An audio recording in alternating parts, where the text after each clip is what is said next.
ఏమయ్యా పోచి ముసలితనానికి దసర్రైక లెక్క సావుదలకు వచ్చినావు. ఈ సావుదలకు వచ్చిన తర్వాత సచ్చేదాకా కేసీఆర్ గారి వెంటనే ఉంటా అన్నావు, పార్టీ మారనన్నావు.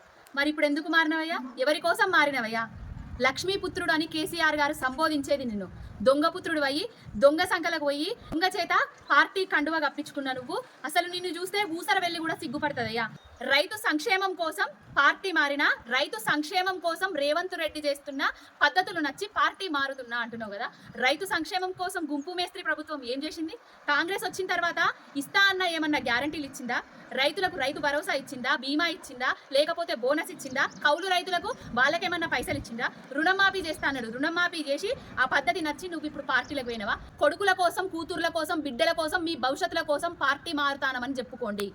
ప్రజల సంక్షేమం కోసం పార్టీ మారుతున్నారు అని చెప్పేది చాలా తప్పు. కొంచెమైనా సిగ్గుండాలయ్యా. అధికారం లేకపోతే బతకలేమా? పైసలు లేకపోతే బతకలేమా?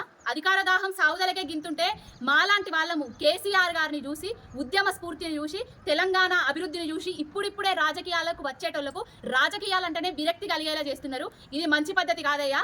చరిత్రలో నిలిచిపోతావు అనుకున్నాం చిరకాలం కేసీఆర్ వెంట ఉండి. ఇంకెన్నేళ్ళు బతుకుతావు? మా అంటే ఓ 4-5 ఏళ్ళు బతుకుతావు కావచ్చు. కానీ చరిత్రహీనుడు అనే మూటను కట్టుకొని సావబోతున్నావు. కష్టకాలంలా ఎవడైతే తోడుంటాడో, ఆయనకు అండగా నిలబడతాడో సచ్చేదాకా మర్చిపోడు బిడ్డ. కష్టకాలంలా మీ వెన్నుపోటులను కూడా ఎప్పుడూ మర్చిపోడు. కేసీఆర్ గారు సింగిల్గానే వచ్చిండు, ఉద్యమం చేసిండు, తెలంగాణను తెచ్చిండు. కేసీఆర్ గారు సింగిల్గానే మళ్ళా పార్టీని పూర్వ వైభవం తీసుకొస్తాడు. నీకు దమ్ము ధైర్యం ఉండేది ఉంటే నీకు కేసీఆర్ గారు వేసిన భిక్ష ఎమ్మెల్యే పదవి, ఆ పదవికి రాజీనామా చేసి నువ్వు ఏ పార్టీలో పోతావో